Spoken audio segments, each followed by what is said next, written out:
Crypto back. Are we back, boys? We got a $76,000 Bitcoin. Are we back? That's the real question. Looks like, I don't know, Twitter's kind of, or X is kind of getting exciting. A little bit more exciting, a little bit more life in the crypto market. I've never seen the crypto market this dead though. Like these past few weeks, up until like yesterday and today. Before this whole sentiment of the crypto market, I've never seen it this dead. Like energy-wise, Google search-wise, it's all been down in the dumps. It kind of feels like crypto is not ever going to come back, even though I know it's not the case. But it feels like that because of the energy. No TikTok, crypto stuff. I mean, there's some YouTube stuff. Some guys I still watch that, you know, are posting all the time, every day. But yeah, X is a little dry. It's a little dry.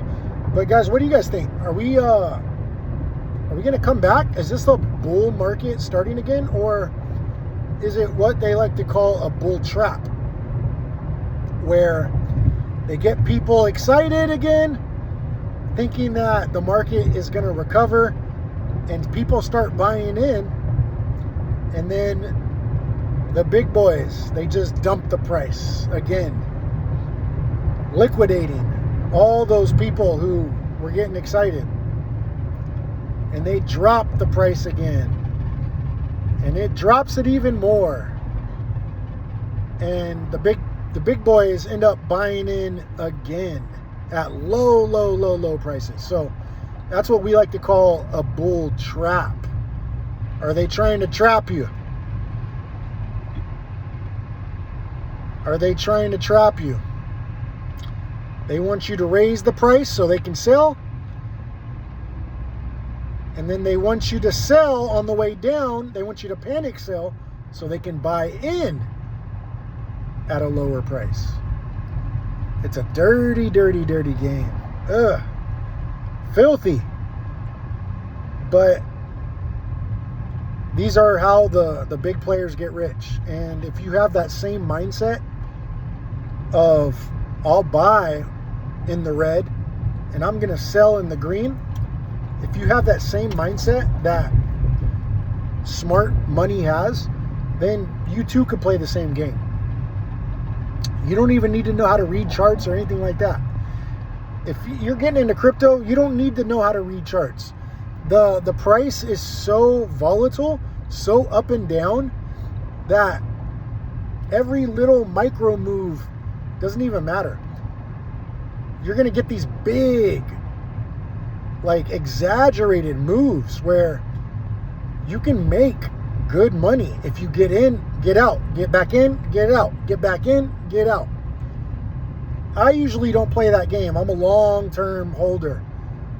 I'm what they like to call investor. I'm not a trader. I'm not a day trader. I'm not even a monthly trader. I am what they call an investor. I hold for the long term. I don't like to deal with any of the ups and downs or fear of missing out. I don't like to sell and then the price, because every time I do sell, the price does go higher. It's crazy.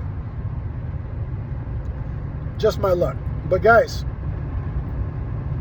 where are we in a bull trap, or where do you think this is going?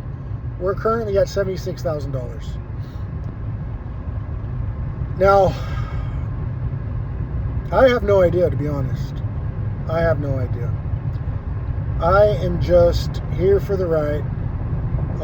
We do have some bullish news coming up next month. We get the new Fed chairman. What's his name? Warsh. Kevin Warsh is coming into office. And this guy we do have high hopes on this guy to cut interest rates at a rapid pace. Now, what cutting interest rates is going to do is make money cheaper, make money easier to borrow. Okay? what it's going to do to inflation, what money, or okay, so he's going to cut interest rates, right? But also,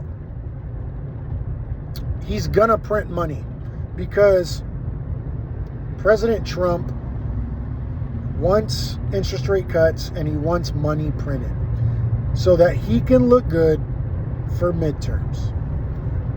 Now, that's the whole goal. President Trump is going to put on the biggest money printing, interest rate cutting debacle of all time. In November,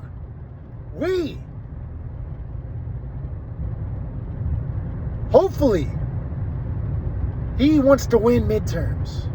And if he doesn't win midterms, then the Democrats are going to take over the House. And they're going to be able to manipulate and determine decisions. He's going to have no say-so anymore. So, this mother freaker wants to look good for midterms. And he's going to print, which I hope you guys are invested, because once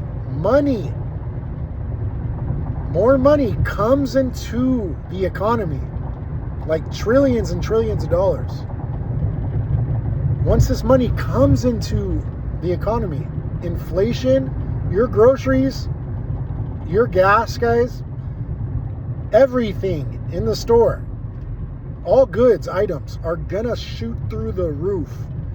And it sucks for the people who are not invested in assets. Why? Because inflation is gonna eat away their money.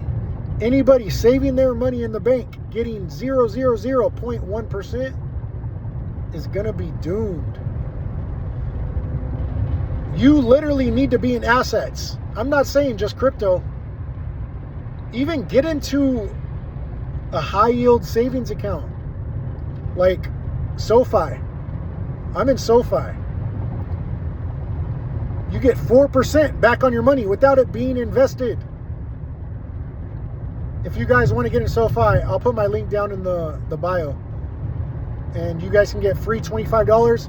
You add direct deposit to that, it gives you an extra $325. So you can start off your investing career with 3.5% automatically today if you use my link down in the description. No, you don't even have to use my link, but you get free $25 and I get credit too. So, and that's without investing. It's an online banking account. I literally just discovered it, and it's amazing. I usually have my money in USDC getting 4% on Coinbase, but I recently discovered the SoFi banking app. Crazy, it's online banking. And the way they're able to give you 4% is because it's online banking. They don't have any branches. They don't have any people. They don't have no humans to pay, like, you know, out in the real world. So they're able to pay this money. Anyways, we're getting off topic. Just some little value I can give you guys on that. But anybody not invested in assets, anybody not invested in real estate, anybody not invested in stocks, anybody not invested in crypto, anybody that doesn't have the SoFi app, I feel sorry for you in the next year, because assets are going to explode. Now, I could be wrong. President Trump could not print money. The new Fed chairman coming into office possibly will go against him and not cut interest rates. President Trump chose this Fed chairman that's in control of all the money. He chose him because he wants him to do what he wants him to do. And he possibly could not do what he wants him to do. So he could totally turn his back on President Trump and not cut interest rates. But I highly doubt this. I highly doubt that. President Trump could also not want to look good for midterms and give the House over to the Democrats and have all his power taken away. This could happen, but I highly doubt it. It could happen though. So this is not financial advice. But if you're not in assets right now, your money's in the bank, inflation is just going to go through the sky. Inflation is going to eat that money away like a melting ice cube. Your money in the bank is a melting ice cube. And, you know, this is stuff that you guys should know, man. This is not stuff that you should know because we were never taught this stuff in school. It's crazy. I had to learn all this stuff outside of school. This is stuff they don't want you to know because they need low class financial people. They need lower middle class. They don't want everybody to get rich because what happens is everybody knows about this stuff. Then it makes things more expensive for the rich. And, yeah, guys. So I'm going to leave you with some final thoughts. Get in some type of asset. If it's not crypto, if it's not Bitcoin, Ethereum, or Solana, get into stocks. Get into Apple. Get into Facebook. Get into Microsoft. Get into Tesla. There's an index fund where it tracks the top 500 companies in the United States. It's called VOO, V-O-O, Vanguard. It's a Vanguard index fund. And you're invested, when you buy $5 of that, you're invested in 500 companies across the United States. So if one company goes down, it doesn't even matter because you got 499 companies that are holding up your investment. Make sense? Does this make sense? I'm trying to help you all out, man. Tired of y'all being broke. No, really. This is stuff that we should have learned in school. It wasn't taught to us. So hopefully I added a little value to your life. Anyways, guys, I will talk to you later. I'm headed to the beach. I'll see you guys later. Thanks for listening. Bye.